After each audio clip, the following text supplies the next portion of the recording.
Hola, muy buenas a todos, bienvenidos a vuestra casa, bienvenidos a Android for All. Jaume, los Android Wear están de moda, los relojitos, los cacharritos molan, pero hay mucho donde elegir y hoy venimos con una super guía. Efectivamente, no es sencillo tomar la decisión de compra del Android Wear adecuado, y para eso estamos nosotros aquí, para traerte la guía definitiva para que aciertes seguro con la compra de tu smartwatch.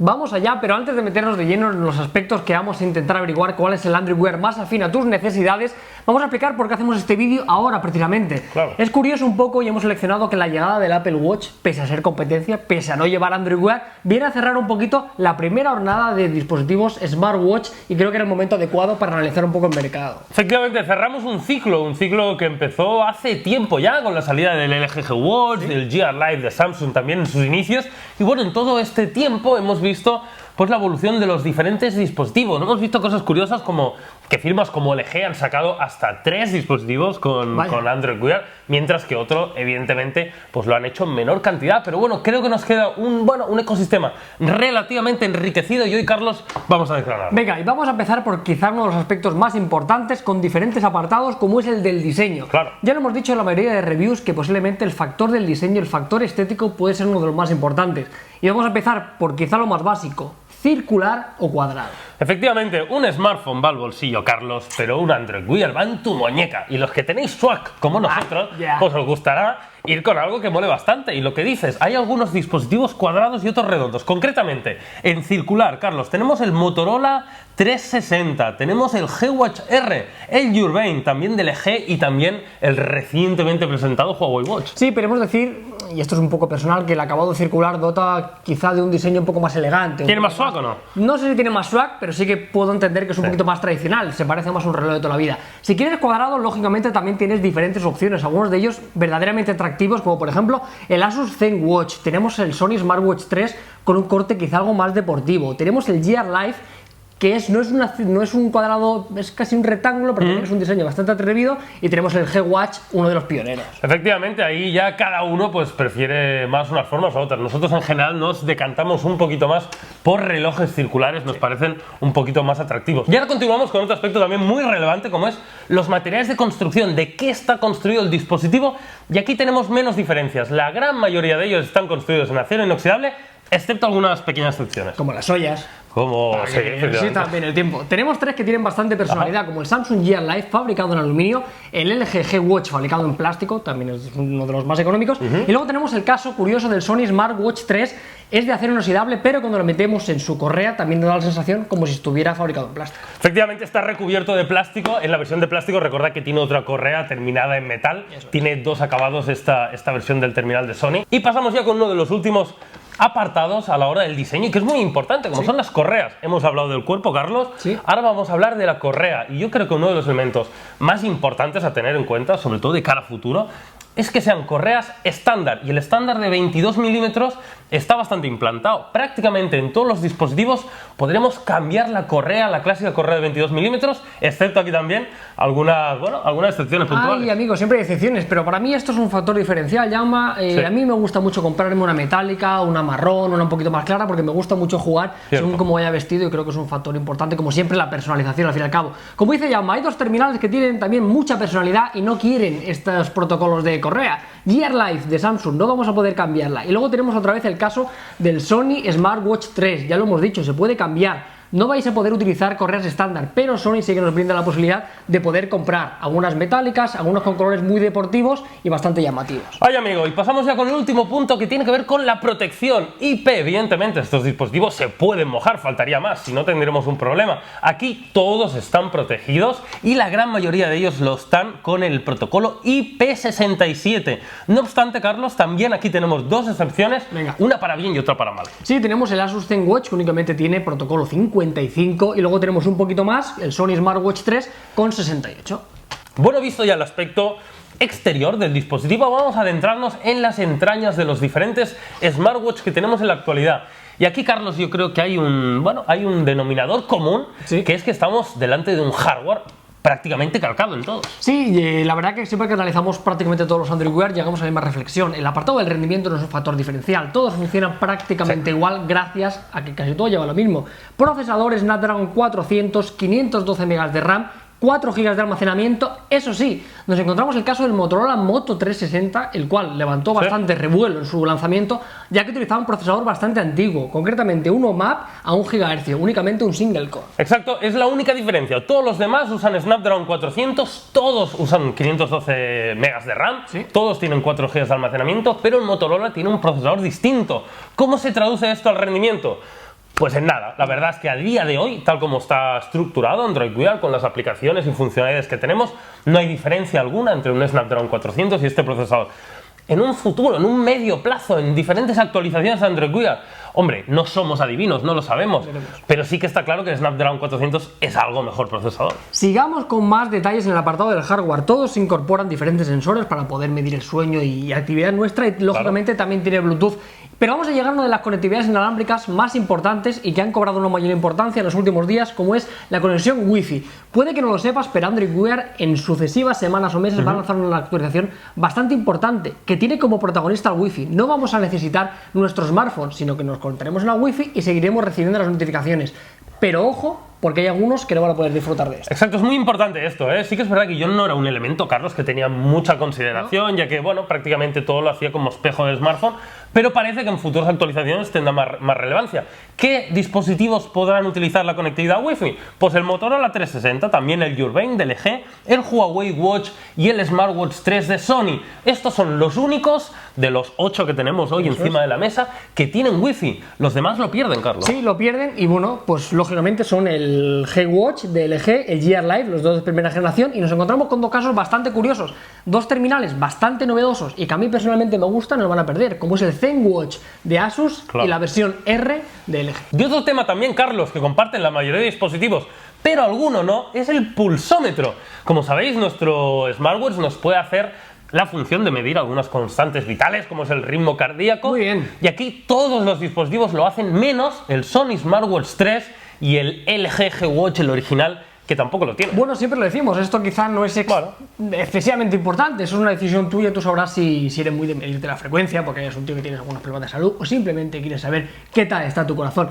Eso sí, el Smartwatch 3, por ejemplo, pierde la frecuencia cardíaca, pero gana una cosa y tiene un factor que puede diferenciar. Como estáis viendo, siempre estamos refiriéndonos al dispositivo de Sony como que es quizá el reloj más deportivo, pues tiene una funcionalidad muy interesante como es GPS. Vete a correr sin el smartphone, te almacenará la ruta y luego lo podrás consultar. Efectivamente, importante diferencial, ¿eh? No hay dispositivos que tengan esto. También, evidentemente, esto será un factor relevante a la hora de la duración de la batería. Todos sabemos cuánto consume el GPS, pero bueno, tenerlo en cuenta. Y esto, Carlos, nos sirve para hilar el último apartado del hardware, como es el de la batería, que aquí sí que vemos algunas diferencias y algunas creo que son sustanciales. Sí, vamos a hablar un poquito, siempre hacemos los análisis. Android Wear tiene un problema bastante fuerte con el tema de la batería. Hay gente que dice, yo duro con mi Android Wear 4 días. A mí me parece totalmente utópico, yo llego a los 2 días muy justitos con algunas triquiñuelas. Únicamente que sepáis, y no vamos a explicar caso por caso, un poco la horquilla que tenemos. El que menos batería tiene, el Watch de Huawei y el GR Live de Samsung se encuentran con 300 mAh, son los que menos, y luego tenemos 420 con el Sony Smartwatch, una diferencia bastante importante. Efectivamente, esta es la horquilla, entre 300 como mínimo y 420 como máximo. Aquí entre medio encontramos todos los dispositivos, por ejemplo, el Moto 360 es de los que menos tiene, con 320, y yo creo, me gustaría comentar un poco que así como denominador común veremos que todos podemos asegurar que nos van a durar una jornada, eso sí que lo podemos tener claro, y algunos de ellos, y sobre todo depende del uso que le deis, lo podréis prolongar un poquito más. Sí, el tema de la batería es muy delicado. Yo, a título personal, lo que hemos probado, quizá el G-Watch R y el Sony son quizás dos de los exponentes que mejor sabor de boca nos han dejado. Un apartado importantísimo de la batería, además del propio, como es la duración y el amperaje, es el sistema de carga. Y ojo, cuidado, porque aquí nos encontramos diferencias muy palpables y que cuando los pruebas en el día a día te das cuenta que esto es mucho más importante de lo que parece. Efectivamente, todos los dispositivos tienen una base de carga propia, con unos pines propios, con lo cual deberéis utilizar esta para cargar vuestro dispositivo, excepto, hoy es el día de las excepciones, es de las excepciones. Excepto el Moto 360, que como sabéis utiliza carga inalámbrica, el protocolo QI, lo podéis cargar con cualquier dispositivo de carga inalámbrica. Nosotros aquí lo hemos probado pues, con la base del Galaxy S6, con una batería inalámbrica que tenemos y funciona a mil maravillas. Y luego también, en otra ocasión, el Smartwatch 3. El terminal de Sony es el smartwatch con más personalidad, más característico y para mí el que gana en este apartado. Tiene conexión micro USB, una maravilla, cualquier cable que tengas, el del móvil, el de la tablet, lo conectas al PC, lo enchufas y es una barbaridad. El tema de la carga, yo voy a pegar un tirón de orejas, creo que es más importante para mí decantarse por cable, pero si no la carga inalámbrica, estándar, nada de bases propias, no tener que utilizar solo el del propietario. Totalmente, aquí hay dos ganadores claros y no hay mucha discusión. Y ahora vamos a adentrarnos ya posiblemente en el último apartado relevante que vamos a analizar a la hora de tomar la decisión de comprar un Android Wear, como es la pantalla. Vamos a hablar primero, Carlos, de tamaños, ya que aquí las diferencias son bastante pequeñas. El smartwatch con la pantalla más pequeña tiene 1,3 pulgadas, 1,6 de máximo. Bueno, yo creo que el tamaño en ningún caso será un factor diferencial. No es diferencial, pero, y esto a título personal, me parecen grandes. O sea, yo por lo menos a título personal me gustaría que fueran un pelín más pequeñitos. Y llegamos al apartado de la resolución, y aquí la verdad que no hay demasiadas diferencias, pero siempre hay matices. Casi siempre la estándar es la 320x320. Luego tenemos algunos casos con algo menos de resolución, como el pionero, como el LG G-Watch, y luego un poquito más, con 400x400, como es el reloj de Huawei. Efectivamente, en la tecnología, bueno, pues tenemos sobre todo lo que más abunda son tecnologías OLED o derivados, ¿no? Vemos diferentes pues derivados de las tecnologías OLED, que es lo que incluyen la mayoría de dispositivos, excepto, por ejemplo, el 360, que cuenta con una tecnología IPS, al igual que el G-Watch original, que también optaba por esta tecnología. En el terminal de Sony, en este caso, tenemos un LCD TFT, que a título personal en la review también dijimos que estaba quizá un escalón por debajo del resto. Y en el apartado de la pantalla vamos a seleccionar un detalle diferencial que nos ha gustado y creo que es importante: la protección de cristal de zafiro que incorpora el Huawei. El reloj no tiene por qué rayarse con demasiada facilidad, pero hombre, es un detalle que nos ha gustado. Bueno, ya para ir cerrando, vamos a hablar del precio, que al final, oye, es un elemento, Carlos, que no es tan inherente al dispositivo, pero que al final va a ser absolutamente clave, no os quepa duda, a la hora de comprar un dispositivo. Sin duda. Vamos a hablar también de giros, importantísimo en la descripción. Vamos a dejar, como siempre, enlaces de compra por si te envalentonas, sales de esta guía diciendo ya sé cuál quiero, porque me ha venido muy bien, puede pasar. Me voy a comprar este. Y también dejaremos algunos vídeos con las reviews para que le eches un vistazo por si quieres más información. Venga. Jauma, el más barato, el que lleva más tiempo, la opción para la gente que no quiere gastarse demasiado. El LG G-Watch, el G-Watch original, la verdad es que evidentemente es el dispositivo más antiguo y eso se ha notado en el precio.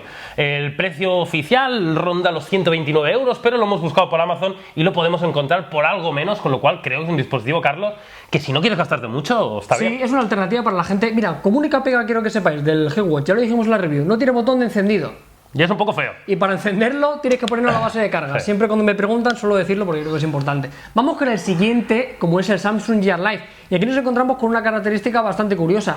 Está prácticamente descatalogado, cuesta mucho encontrarlo, es difícil poder adquirirlo. Efectivamente, seguro que hay tiendas físicas que lo venden, seguro que hay alguna tienda online en la cual lo podéis encontrar, pero es un dispositivo que Samsung ya no cuenta mucho con él, está medio descatalogado, no hay un precio oficial, no lo encontramos en Amazon, con lo cual nos podemos dar una referencia, pero bueno, si lo encontráis, pues bueno, que sepáis que está ahí el dispositivo. Vamos con el tercero en discordia y en este caso vamos a centrarnos con uno de los más económicos y puede que una de las mejores relaciones calidad-precio. Sony Smartwatch 3, la versión de plástico, 169 euros, y si queremos el acabado metálico, que es sustancialmente más bonito, 255 euros. Efectivamente, ya continuamos con el Moto 360, que ahora lo podemos encontrar por 189 euros. Ha descendido bastante de precio últimamente y se encuentra a un precio muy atractivo. Si luego quieres la versión metálica, alrededor de los 250, que sepas que también tienes disponible. Vamos con el siguiente, también uno de los más interesantes, que también ha sufrido un descenso de precio y lo hace muy atractivo. LG G-Watch R por 199 euros, solo 10 euros más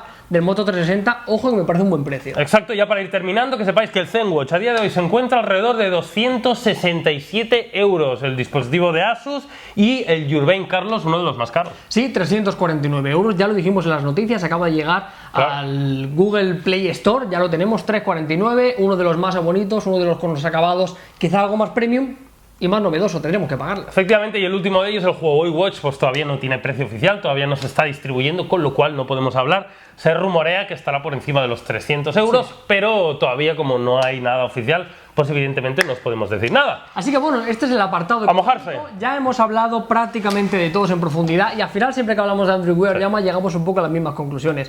Android Wear funciona en todos prácticamente igual, hace lo mismo, decántate por o bien pequeños detalles como el GPS, como el tipo de carga o al final, como hemos hecho creo que nosotros, el apartado estético. Sí, al final es muy clave, ¿no? Yo creo que si me tuviera que mojar, bueno, evidentemente lo estáis viendo, mi opción ha sido el Moto 360. ¿Por qué? Porque es uno de los dispositivos más económicos, con buen diseño, con correas intercambiables, con carga inalámbrica estándar, y la verdad es que todo eso me ha hecho inclinarme por el dispositivo de Motorola. Sí, yo también tengo un Moto 360, también íbamos muy detrás de él, yo simple y llanamente por el apartado estético, a día de hoy me sigue pareciendo el más bonito, sí. Pero quiero apuntar que he estado durante muchísimo tiempo utilizando, y muchos de vosotros ya lo sabéis, el Sony Smartwatch 3, estéticamente ya lo dije que creo que es el más feo, sin duda, pero tiene detalles y ahora tiene una relación calidad-precio que me parece una magnífica alternativa. Así que nada, espero que os haya ayudado un poquito esta guía de compra, que tengáis las ideas más claras, que sepáis cada uno de los dispositivos y que os inclinéis al final por el que sea más afín a vosotros o el que os guste más. Que para eso estamos, oye. Así que nada, agradecemos como siempre tu like y es muy interesante que debajo en los comentarios nos digas si te comprarías un Android Wear y en el caso de que fuera así, ¿cuál sería tu elección? Hasta luego. Adeu.